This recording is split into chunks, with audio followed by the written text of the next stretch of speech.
사업 타당성 조사를 해가지고 만들어내고자 하는 것은 이제 이거를 만들기 위해서 사업 타당성 조사를 하는 거예요.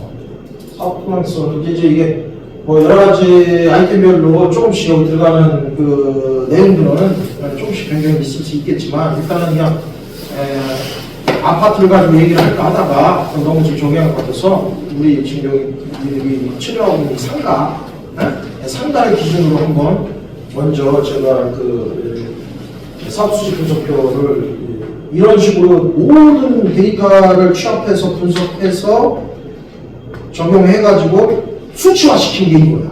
그래서 내가 여기 수치화시킨 이 숫자가 타당하면 돈을 빌려주는 거고, 이 숫자가 타당하지 않고 허무맹랑하면은 은행에서 노가 되는 거지. 그러니까 내가 여기에 들어가는 이 숫자가 객관적으로 합리적으로 시장에서 매기는 숫자여야지만 되는 거지, 자기 숫자만 갖다가 여기다 써서는 안 되는 거예요. 사업계획서에 첨부해서 들어가는 사업계획서를 다 만들고 마지막에 만드는 거예요. 그래서 여기 이제 보면은 여기 여기 국제계획 지금 이제 그 근상 19-2-1블록에 있는 282평짜리 땅에다가 그 상가를 7층짜리 짓은 거예요. 7층에 졌고, 요거는 이 근상이고 토지 평당가는 4천만 원이었는데, 평당가 4천만 원이었고 건폐율 57%에 지상 2층, 지하 7층 해가지고 연면적이 1560평짜리 이렇게 해가지고 건축면적 이렇게 해서 요거는 통상 일반적으로 이제 상가 건물 중에서 그냥 작은 사이즈의 그렇지만 어쨌든 간에 일반 우리가 보통 사람들이 접근하기 좋은 그런 걸로 한번 제가 뽑아봤어요. 그래가지고 이 사람은 이제 요게 이제 그 사업의 기본적인 개요죠. 그렇게 해서 최주행의 이제 매출이지, 이 매출이 타당성이 있어야 되는 거예요. 매출. 내가 파는 금액이니까 이게 시장에서 이 금액에 맥힐 것인가. 그러니까 그런 부분들을 조사하기 위해서 우리가 인문환경, 자연, 여러 가지 이제 환경적인 요소, 그 다음에 데이터, 그 다음에 주변의 거래 시세, 그 다음에 경기 상황, 뭐 이런 것들을 다 고려해가지고 내가 이 판매가를 결정하는 거죠.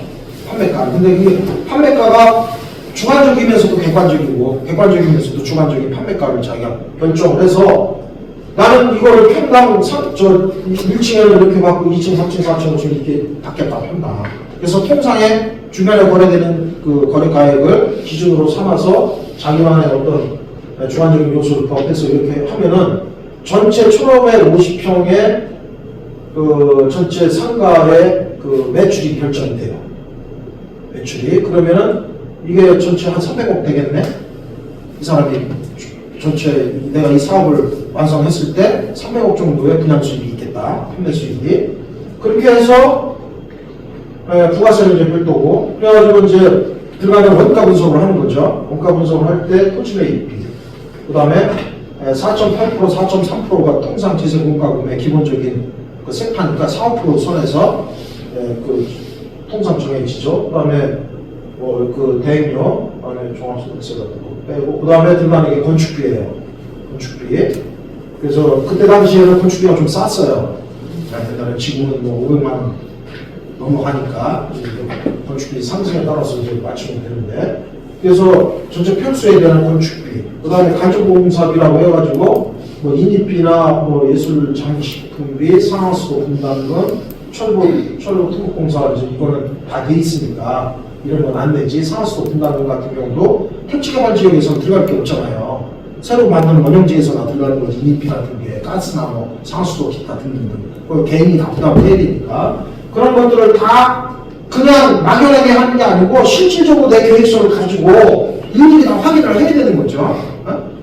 수도 사업소가 됐든 가스공사가 됐든 어디가 됐든 거기는 인입비에 관련돼서, 그 다음에 이제 설계 감리 이러가기는 이제 설계비하고 감리비 해서 평당 얼마 이렇게 그 건축비에 관련돼서 이제 우리 설계사무실하고 협의해서 정해지고, 그다음에 이런 것들 지난번 우리 건축사님 왔다 갔지만 설계비 같은 경우도 건축사마다 많이 다 다르니까 그런 것들도 잘 여러 사람하고 협의해서 좋은 가격에 좋은 조건으로 일 잘하시는 분하고 또 성실하게 일하시는 분하고 이렇게 일을 해서 설계 계약도 잘 하시고 또 거기 가격이 정해지면 또 건축 설계 계약도 하고 뭐 하면은 이게 필수가 되는 거죠. 사업비 이런 거는 결정되는 사업이잖아요. 그 다음에 이제 여기 들어가는 게 판매비.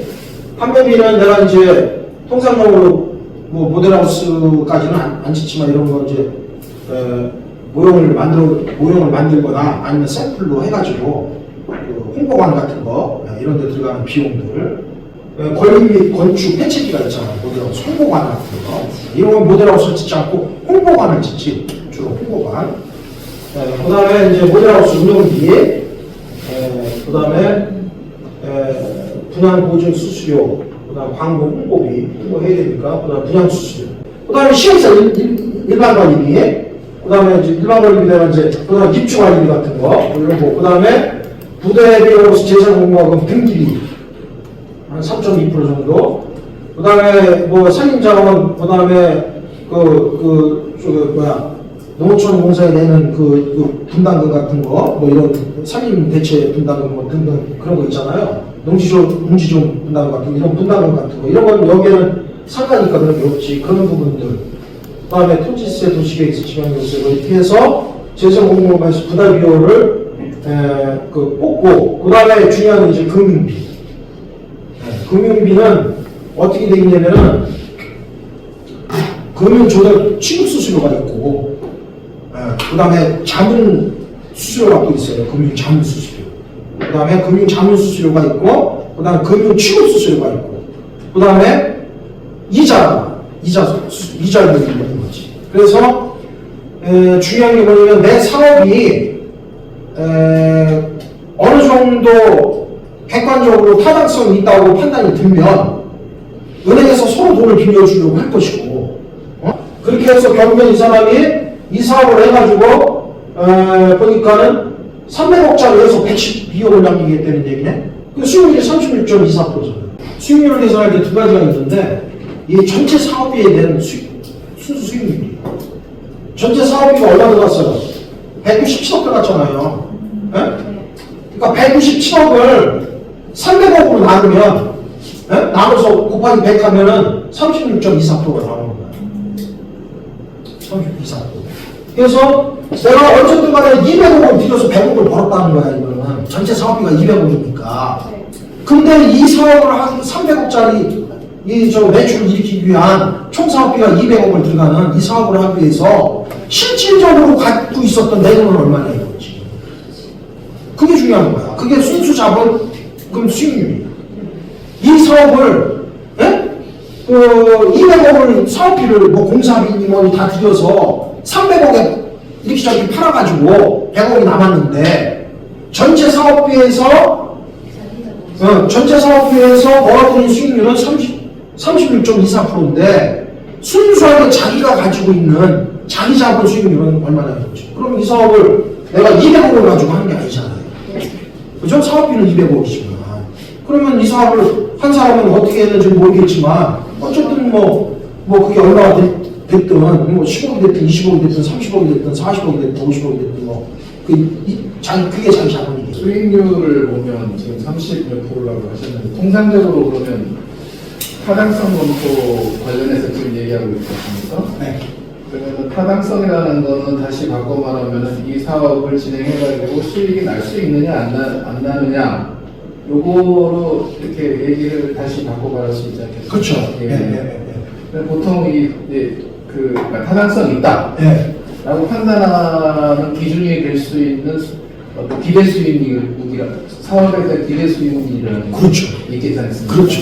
몇 프로 이상이면 이게 사업성이 있다 이렇게 12.5%. 12.5% 사업 기간이라는 것도 있지 않습니까? 지금 저기에는 그냥 매출액 대비 수익률을 이렇게 표시한 걸로 보이는데 지금 저게 사업 기간이 만약에 여기 2년이라고 돼 있잖아요, 2년. 은행에서 돈을 빌리는 기간이 2년이잖아요. 2년. 사업기간 2년으로 설정하고. 이건 2년으로 설정한 거야. 예. 여기 이제 여기 보면은 이자를 계산할 때, 페이프 이자 계산할 때, 예. 이건 이제 이거 6%로 해서 2년으로 한 거죠. 그럼 만약에 12%라 그러면요. 사실 그 자본 수익률이라는 게 있지 않습니까? 예. 자기자본 수익률. 아니, 자본, 통상적으로 시장에 자본 자본 기대 수익률이라는 게 예, 있는데, 예. 대표적으로 가장 안정성 있는 수익률이 이제 채권 아니겠습니까? 채권 수익률. 그렇죠. 예, 그 다음에 이제 주식 투자 수익률. 그렇죠, 이런 그렇죠. 것들이 올라갈 텐데, 네. 12.5%라면 별로 그 상대적으로 높은 수익률은 아닌 것 같거든요, 기대 수익률. 예. 근데 왜 12.5%? 금액에 따른 수익. 12.5%가 자산운용사에서 안전하게 보는 수익률이에요.